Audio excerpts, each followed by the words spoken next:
సికింద్రాబాద్లోని doctor Narayana college of hotel మేనేజ్మెంట్లో 100% job guarantee 966365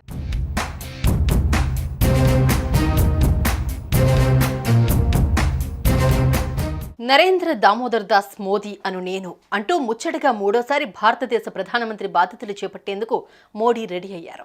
Nehru తర్వాత ఈ దేశంలో హ్యాట్రిక్ ప్రధాని అయిన ఏకైక నాయకుడిగా నరేంద్ర మోదీ హిస్టరీ క్రియేట్ చేశారు. ఇక ప్రధానిగా మోదీ ప్రమాణ స్వీకారానికి సంబంధించిన ఏర్పాట్లు సర్వం సిద్ధమయ్యాయి. ఈ కార్యక్రమానికి ప్రముఖులతో పాటు వివిధ దేశాల నేతలు కూడా హాజరు కానున్నారు.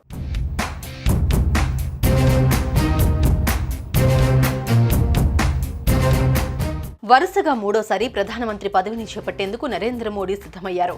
ఆదివారం రాత్రి 7:15 ఢిల్లీలోని రాష్ట్రపతి భవన్ వేదికగా మోదీ ప్రమాణ స్వీకారం చేయబోతున్నారు. అలాగే రాష్ట్రపతి ద్రౌపది ముర్ము ప్రధానమంత్రితో పాటు దాదాపు 27 నుంచి 30 కేంద్ర మంత్రి మండలి సభ్యులతో పదవి ప్రమాణం చేయించనున్నారు. వీరిలో దాదాపు 3/4 మంది ఎన్డీఏ కూటమి మిత్రపక్షాల ఎంపీలే ఉంటారని అంచనా.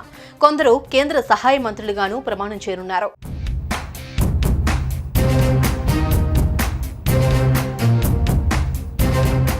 మోడీ ప్రమాణ స్వీకారోత్సవానికి దాదాపు 8,000 మంది అతిథులు హాజరు కాబోతున్నారు. 7 పొరుగు దేశాల ప్రభుత్వాధినేతలు కూడా ఈ జాబితాలో ఉన్నారు.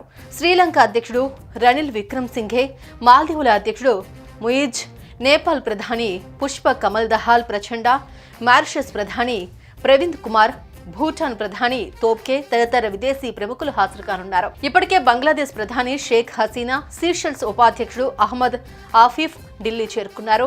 ఇక ఎన్డీఏ మిత్రపక్షాల నేతలు హాజరు కానున్నారు. టీడీపీ అధినేత చంద్రబాబు నాయుడు, జనసేన అధ్యక్షుడు పవన్ కళ్యాణ్ సైతం మోడీ ప్రమాణ స్వీకారంలో పాల్గొంటారు. మరోవైపు ఢిల్లీ వ్యాప్తంగా భద్రతను కట్టుదిట్టం చేసినట్లుగా ఉన్నతాధికారులు వెల్లడించారు.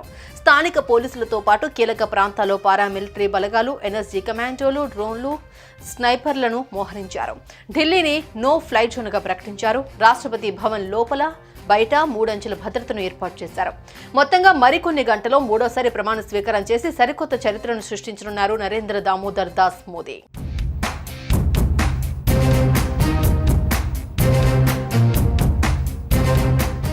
సుమన్ టీవీలో మీ పర్సనల్ అండ్ బిజినెస్ ప్రమోషన్స్ కోసం కింది నెంబర్కి కాంటాక్ట్ చేయండి.